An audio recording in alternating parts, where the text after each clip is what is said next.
Ticket वितरण के भविष्य का संकेत दे रही बीजेपी की दूसरी सूची। जानिए क्या है मिशन 400 के लिए प्लान। देश की सबसे बड़ी पार्टी भाजपा की दूसरी सूची भविष्य का भी संकेत दे रही है। यानी ऐसे उम्मीदवारों पर पार्टी कोई दांव नहीं लगाएगी जिसने 2 कार्यकाल के बावजूद खुद के लिए नया वोट वर्ग तैयार नहीं किया। ऐसे उम्मीदवारों से भी परहेज ही रहेगा जिसके बयानों की सफाई पार्टी को देनी पड़ती है। 195 उम्मीदवारों की पहली सूची में जब सिर्फ 30 मौजूदा सांसदों का टिकट काटा गया था, तब ये कयास लगाने शुरू हो गए थे कि इस बार भाजपा बड़े पैमाने पर उम्मीदवारों को नहीं बदलेगी। लेकिन 72 उम्मीदवारों की दूसरी सूची में 33 मौजूदा सांसदों का टिकट काटकर भाजपा ने साफ कर दिया है। उसके लिए उम्मीदवारों की जीतने की क्षमता सबसे अहम है। भाजपा लगभग 450 सीटों पर चुनाव लड़ेगी और अब तक 267 उम्मीदवारों की घोषणा कर चुकी है। उम्मीदवारों में सबसे बड़ा उलटफेर दिल्ली में देखने को मिला, जहां 7 में 6 उम्मीदवार बदल दिए गए और सिर्फ मनोज तिवारी अपनी उम्मीदवारी बचाने में सफल रहे। इसी तरह से हरियाणा में जिन 6 उम्मीदवारों की घोषणा हुई है, उनमें 3 नए हैं।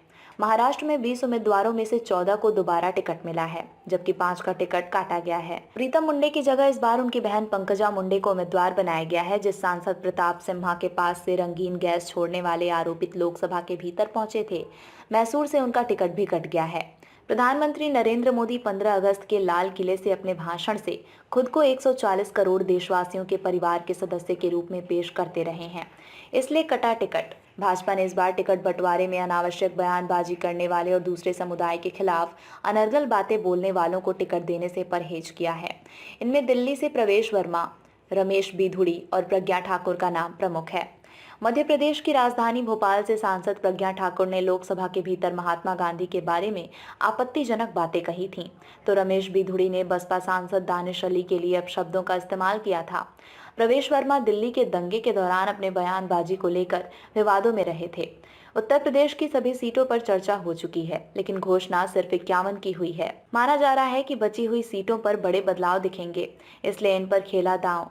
मध्य प्रदेश, राजस्थान और छत्तीसगढ़ में बहुत सारे सांसदों के विधानसभा का चुनाव लड़ने के कारण स्वाभाविक रूप से उनकी जगह नए चेहरों को उतारा गया, तो तेलंगाना में दूसरी पार्टी से आने वालों को ज्यादा तरजीह मिली। तेलंगाना में 17 में से जिन 15 उम्मीदवारों की घोषणा की गई है, उनमें से 10 बीआरएस व अन्य पार्टियों से पिछले 5 सालों के दौरान भाजपा में शामिल हुए थे।